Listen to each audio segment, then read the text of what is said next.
we're going to be kind of going back. You guys have been talking about robotics and programming. Now we're going to be going back to the basics, those ideas of just circuitry.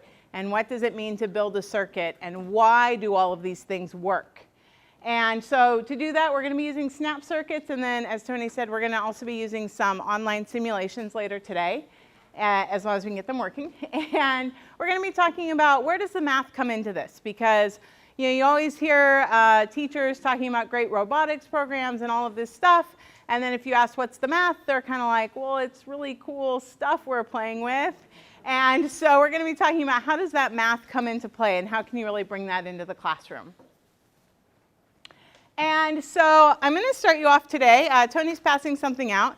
And so in your, can I borrow your booklets? This nice cream colored one starts at projects 1 through 101. So that's the booklet that you're going to reference for doing these.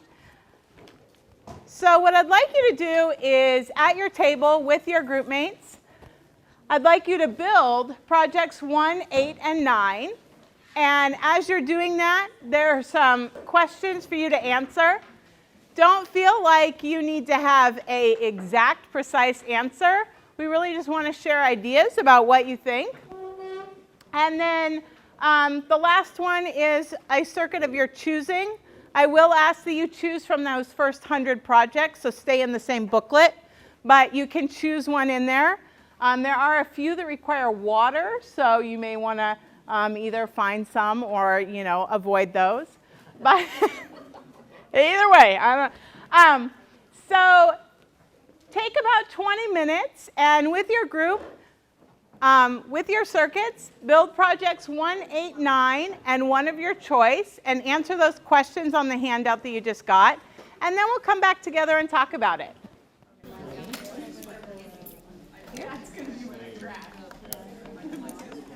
There you go. And turn the light on. Yay! Okay. You can see when it's turned off, it breaks the flow of electricity. Oh yeah, there we go. Turn it on. Yay! Yeah, there you go. Good. Well, see, look at this. It looks off. Uh-huh. What's going on here? Where's the, oh, there. That is the light. Oh, this says R5, that says R1. This is what it is right here. That's a higher resistance resistor. Yeah. Oh, it's resisting too much, huh? Yeah.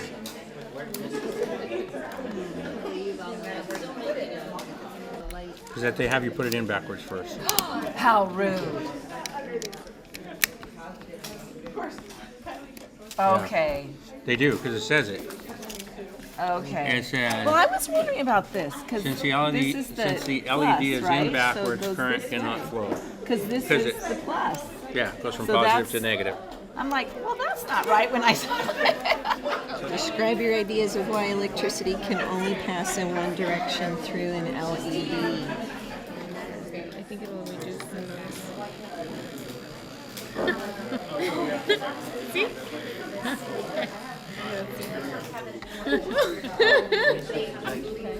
Turn it on, I'm scared. It works anyway. Right on. Can you get different sounds?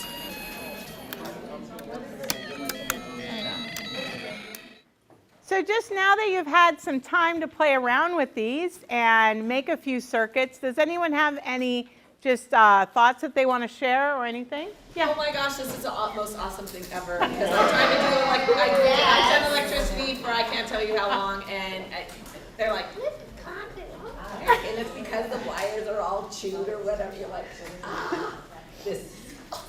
Yeah, so if any of you have had to sit there with alligator clips and wires, this definitely just takes away the human error in building circuits.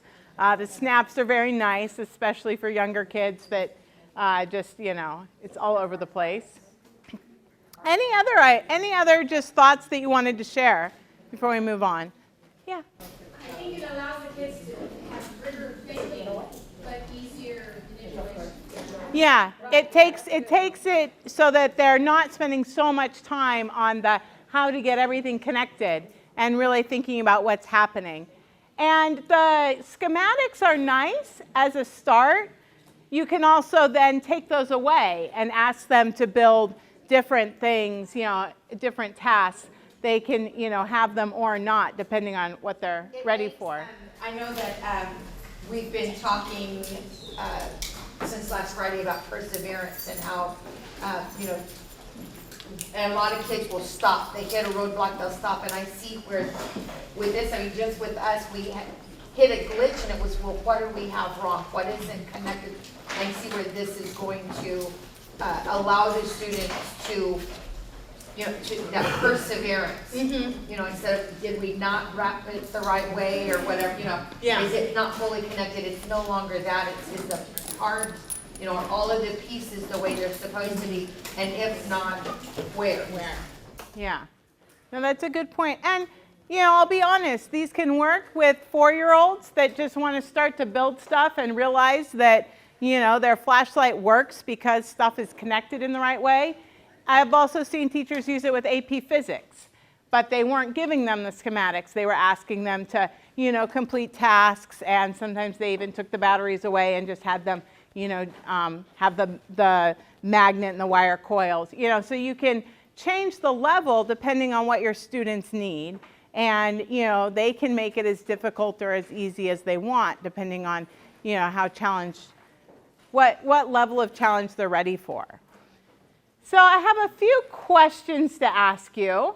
First of all, did anyone build anything for that last one that they want to share out? We built the alarm. They built the alarm. Did anyone else build an alarm? We did. They did? All right. Yeah. Anything else outside of an alarm? Yeah. Built the radio. Oh, the radio. Did anyone build anything that needed water? Yeah, so some kids really like that idea that, like, oh, you can put them in the water and it works.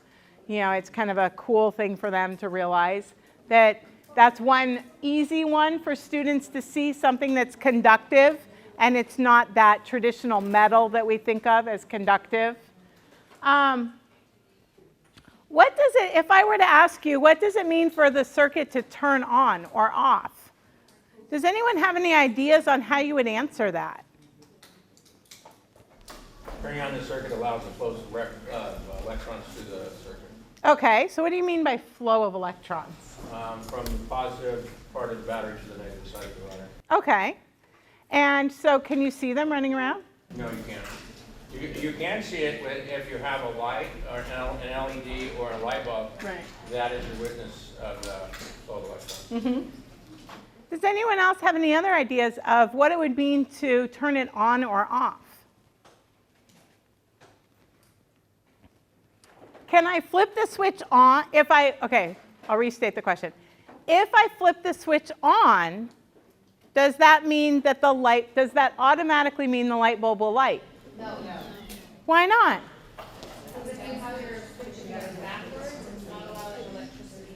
All right, if I have the switch in backwards, then it won't allow it to flow. Any other? It's the interruption in the circuit. Yeah, so if I didn't get any connections made, or maybe I just only did half the circuit, and I thought, oh, well, I'll just turn it on, because that's what you do at home, right? You flip the light switch, light comes on unless the power's out, right? So, there are other things that have to happen before that switch will work. Unlike at home where you switch light, it always turns on unless the power's off, right? How many of you feel really confident that you have a mental picture of what it means that the electrons are moving? So that's a really hard concept.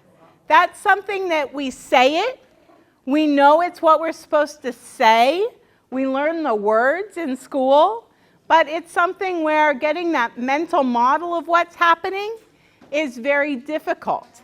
And that's where sometimes having computer simulations or having students draw it out and other things can really help them to think about what is that's moving. Because when you look at the circuit, what do you see happen when you flip the switch on? Yeah, you see a light go on, or if you have the one with the fan, you see the fan start to move. You see, something happening that way, but you don't see anything flowing through. You don't see any change in the battery. You don't actually see what's causing it. And so that's something that's really hard for students to get a mental image of. And at the same time, it's really easy to get them to say the right answer. They will say the electrons are moving, and they have no idea what that means, or they have made up a mental model that's really wacky. Even at the university level, if you ask them simple questions like that, sometimes the answer you get, you're like, okay. And do you have any other pictures in your head? And you realize that, you know, we teach them the words to say, but actually getting that mental model is a lot harder. And then, because we're here talking about math, thinking about what math is happening, when you built these circuits, are you thinking about math? No. Probably not. I'd be very surprised if you said yes. You're thinking more science? Probably, you know, if you were to look at this lesson, you would think science.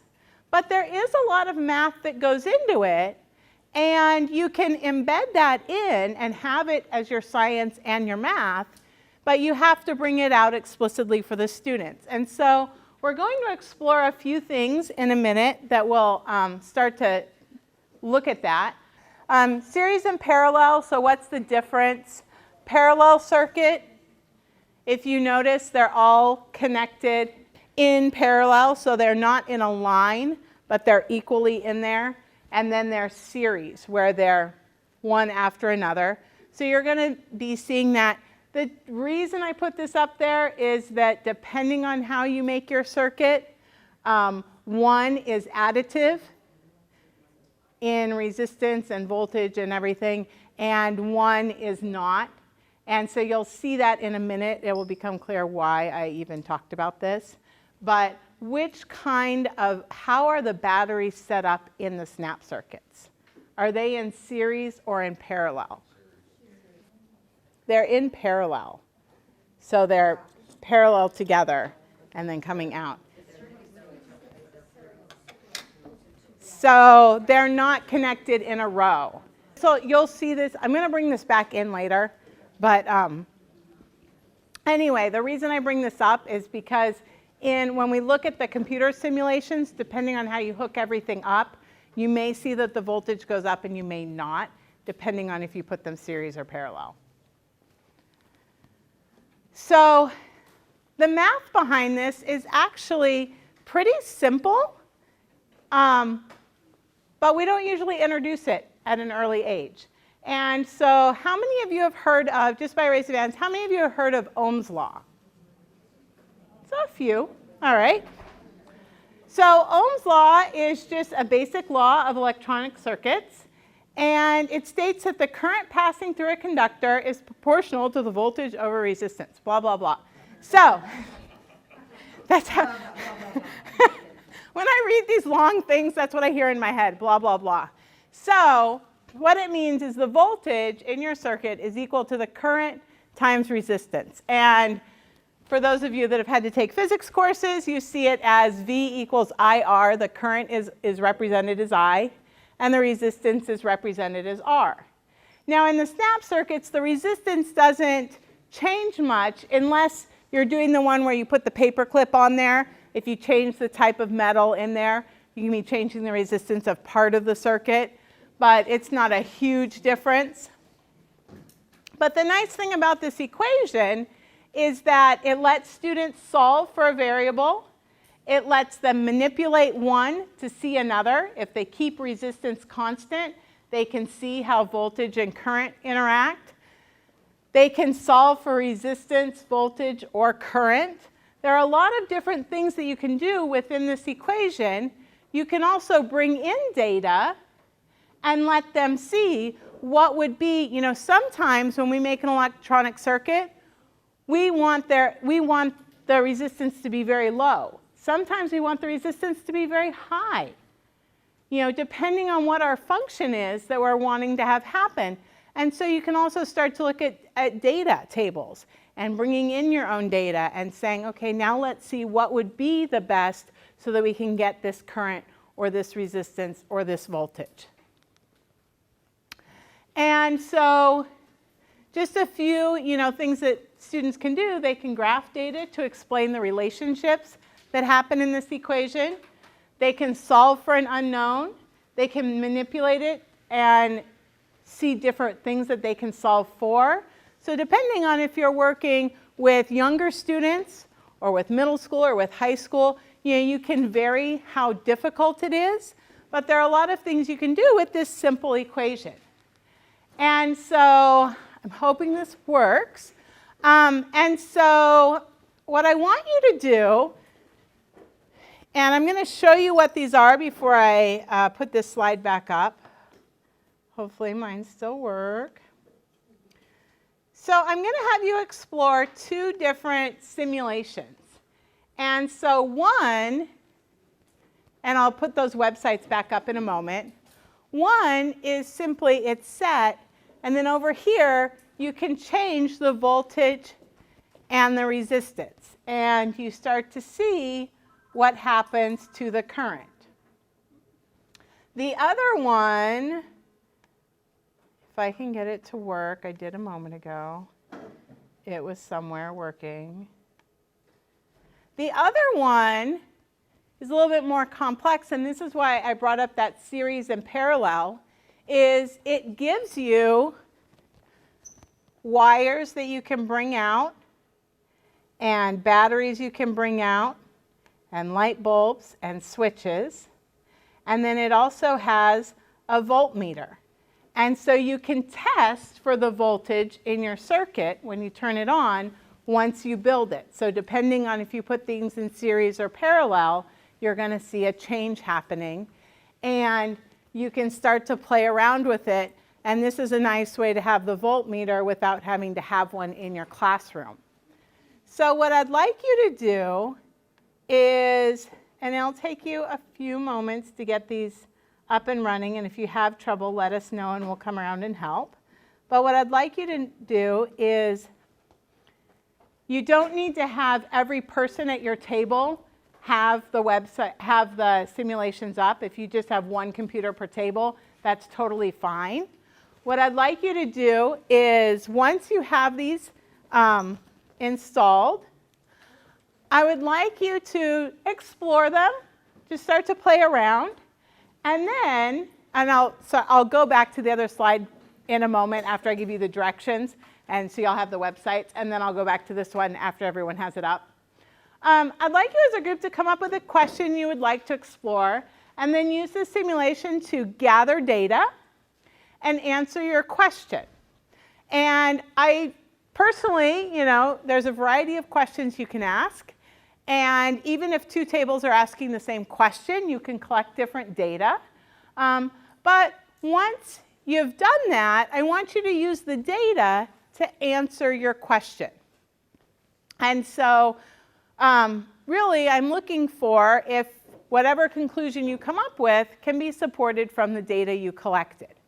And I'm going to give you about an hour to do this, and then in about 30 minutes or so, I'll pass out some poster paper, and as a group, you're going to just put on the poster what your question was, what you did, and then the conclusion you came up with.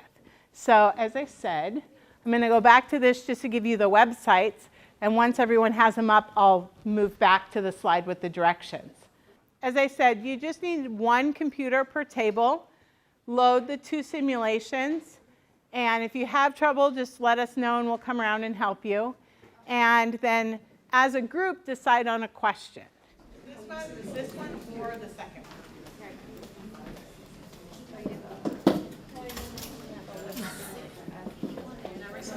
But yeah, since the resistor isn't anything, it could be just a wire, but it's something to control. It's a control device in the circuit.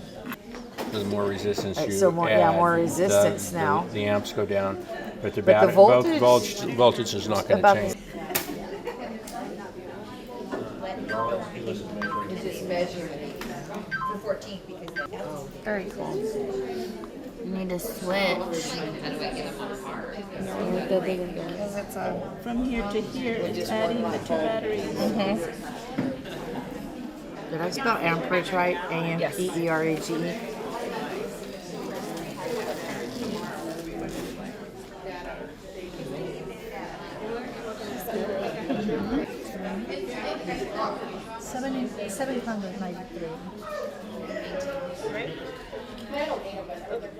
So as the last couple posters are finished up, I'm going to tell you what we're going to do now and how we're going to facilitate everyone seeing the posters.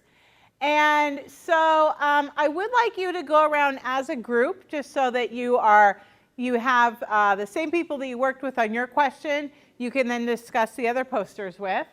And it's, you know, if you see that the other groups are moving on, you know, you may be having, you know, a good conversation, but we'll just, you know, try to spend a few minutes at each poster, and just once you pick a poster to start at, just move around the room. Since you don't have the group there to talk with, I'd like you to just take some notes so that once we come back together, we can share out and you'll be able to remember what each poster, what your thoughts were, you know, things that you liked or things that, you know, you were also surprised by. You may find that some groups had a similar question to you and they may have gone about answering it in a different way. You may find that, you know, some people looked at it one way and you would have looked at it another. You know, whatever it is, whatever your thoughts are, things that you really like or things that you're curious about, you know, just note them down so that you can ask those questions once we come back together.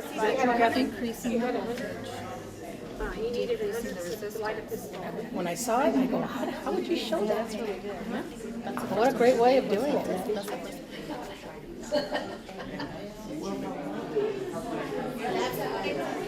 Yeah, and that, with the wire, the bigger the number, the smaller the wire.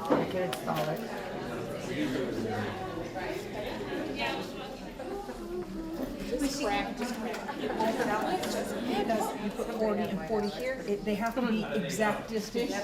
It tripped me out. I couldn't believe it. The balance was. Okay, so is there a group that would like to share first? The one that we found very interesting was the one with the heart. And it was very visual, and it was really easy to understand, so it brought across the point. Yeah, and then the other one is how many batteries does it take for when I call to exceed 100? I don't know who did that, but that was really cool. All right, thank you. I think the most important was how technical the terms were. No matter what grade level, it's something that came to the forefront right away. Like you didn't have to go over the words, review the words first. The other thing was as we walked around, we were looking at all the tables, and when the information from like a function table was put into a coordinate grid, it was just, you could see the results easily. A lot more easier than looking at and reading through the numbers on the function table. So I just thought, usually it's either or, but this time it was really seeing the coordinate grid and the results on that made it easier to understand. The one over there that says, well, the length of the circuit effect. And it was, I was talking with Robert, and we were talking about the size of the conductor, which would in effect change the resistance. Not necessarily the length of it, but the size of it would actually change it. I thought that one was pretty interesting. There's a poster over there that has to do with balance. Okay, and we were able to download that one, and how distance, you know, even though it's 2 tens, and as fourth graders we try to we use the balance to solve equations, but in math there's no distance, where in weight the distance on the seesaw must be, you can't stack them on top of each other. Okay, but we're trying to find the correlation to circuits with that. And So for that one, it's not. It's just physics. Yeah. Okay, So that's something that I was going to say at the end, but I will say it now just because it came up. So the FET website itself, if you just go to, I think it's like fet.edu, just look at the first part of the website there. It's out of the University of Colorado Boulder, and they actually make simulations for a wide variety of scientific concepts: biology, chemistry, physics, really you name it. They have at least thought about doing one if they haven't already done it. Chemistry, they do a lot just because people ask them to do them, because chemistry, it's really hard to see. So people tend to ask them for more of those from research groups around the country than others. But so if you have a topic that you wanted to look at, you can search and it'll come up with, one. So that one, I don't know why it comes up if you search Ohm's law. There's really just like 3 or 4 that they've made specifically for Ohm's law. But if you have other topics that you're covering and you're finding your students having trouble, or you don't have the resources to do it with real manipulatives, this is a website that a lot of teachers find very useful, because it is a way to have students explore things without actually having to buy a bunch of stuff. And we were over here dying trying to Yeah. make it out of a circuit. Yeah. I'm like wanting to fight her, and I'm like, you know what? No, don't fight over it. It's not worth it. But yeah, so the FET website itself, it does cover a lot of things. A lot of high school teachers use it, but honestly, I've seen it used at almost all grade levels, and you can have them doing more or less with it. For example, with this, you can have them changing everything, or you can say just set one constant, make it easier for them. But it's just a nice, they do very nice simulations, and they have a lot of research behind it. They have really vetted these things across the country. They use them. I worked with groups at UC Berkeley that then worked with the FET groups to bring the research together. So I mean, there's just a lot that's gone on behind the scenes to make them very good. So it's just one of the ones I like. And for us science teachers, we do like these online simulations, because they let you do things that you typically, for safety reasons, would not want to do with a large group of students, or even a small group of students. Even one student, especially if it's that student, if it's Tony. No, we're not, no flame test for Tony. So it does let you, and it gives you more freedom to let them explore, and you're not having to worry so much. That, even if they get off on a tangent, they're not going to harm themselves. So, so they explode the circuit. Okay, they figure that out, and that's actually kind of cool. And they didn't hurt anyone in the process. So it is a safe way, but it's also a way, if you've noticed, some groups pointed out to me, oh, why are there more black dots if I do this and less if I do this? They've done a lot to incorporate those visual scaffolds for students, and especially in the chemistry topics, but also in these physics and everything, to really help students see what's happening beyond just that the light bulb went on, but really seeing what's happening. And so that's why people really like them, and why they're so widely used, I think, for the most part, is people really like that visual, and that it's more than watching a video. If you noticed, I saw a lot of groups sitting there, oh, move this here, do this. You're really interacting with it. Whereas if you watched a video on it, you're passively watching it. But here you're really manipulating and, in a sense, collecting data. You see so many data tables, up on these posters.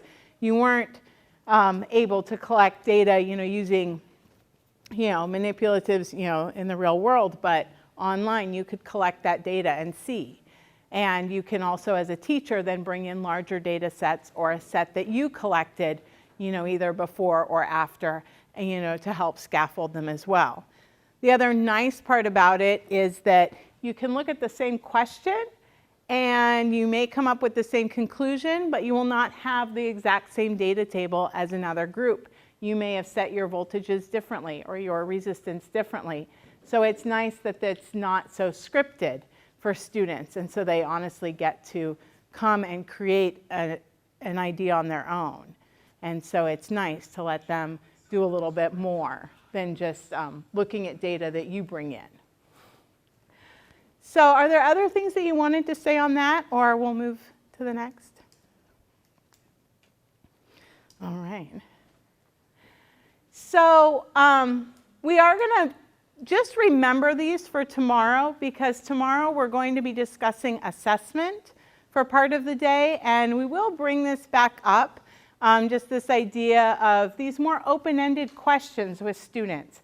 Letting students explore on their own, not giving them so many scaffolds. Now, if you were younger students, you know, I may have had to give you more direction. I mean, today I gave it really wide open. Come up with a question, explore, come up with an answer. You know, if you were third graders, that might not go so well for me. I might not have these posters at the end of the day. And so, yeah, I say might, I would not have these posters at the end of the day. And so, you know, there you're going to have to help them, you know, coming up with a question is not an easy task. You know, I heard a lot of groups saying, okay, well now we really need to come up with a question. It's not as easy as you think. You know, thinking about, well, can we do more than just current and resistance? You know, you can change the volt. There are different things you can do, and there's different ways you can look at it. And you can also just even simply manipulating the equation for students is not as easy as it is for us to realize you can rearrange it to be solving for different variables in there. You know, simply realizing that this data table and this graph have a relation together, and that the table helps you see what that relationship is. You know, that's something that students need practice in. They need practice in really looking at data and how to graph it. They won't, you know, automatically know, oh, let's graph it this way, and we'll see the relationship. You know, so they're going to need more or less scaffolding, but helping them generate these questions and exploring things in science is also a nice way to bring in the math and having them learn the math, but in a more application-based way, so that it's not just, oh, this is how, you know, plug and chug. It gets pretty boring, right? So letting them explore and manipulate an equation, but with something that has meaning, because then also when you say solve for x, they realize that x has a meaning. It actually is representing something, because as a high school teacher, so many students would come in and they would say, oh yeah, you solve for x, but why do I solve for x? You know, they didn't realize that x just was there as a placeholder representing something. You know, and so helping students see all of that by using some of these real world equations is a nice way to do it. There are a lot of data sets out there now that are publicly available. And I can even share with Tony some websites to, you know, put up for you guys. But, you know, even simply for this one, in project number 9, you know, you were putting in paper clips and other things to see what was conductive. Well, you could ask students, well, if I want to increase resistance or decrease resistance, you know, what types of metals should I use? There are data tables out there with just the resistivity of different metals. And so they could be realizing why sometimes you may want gold and sometimes you may want, well, probably not ever titanium, but, you know, silver or something in your circuit. Why do we use these different metals in different electronic circuits? And this is a lot of it, and how much heat they give off.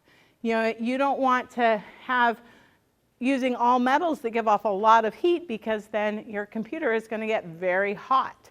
You know, you want to try to, you know, figure out which metals are best suited for your task. So you can do things like that with students as well. But, you know, using the snap circuits as your basis just helps them get a mental model of what you're talking about, and then you can extend into the math. And so think about, how does the circuitry we explored today, so that's really going back to those, you know, those basic components, but how does that relate to the programming and robotics that you've been exploring so far?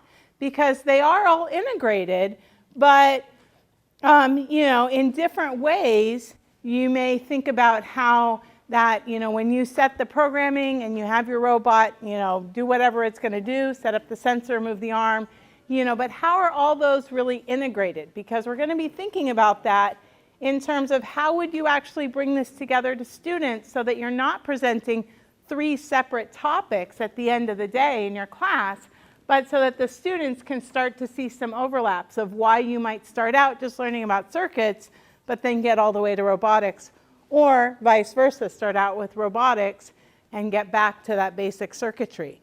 So there's not one right answer, but I just wanted you guys to have some time to think about that, because it's not an easy thing, and there's a lot of different ways you can think about it. So just take a little bit of time on your own, and if you want to talk with a partner for a few minutes, that's fine.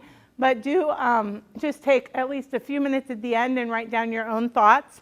And as I said, you may finish a few minutes before 12, or at least by 12. I'll let you know that it's 12 so that you get some time for lunch, and then we'll reconvene in here at 1 o'clock.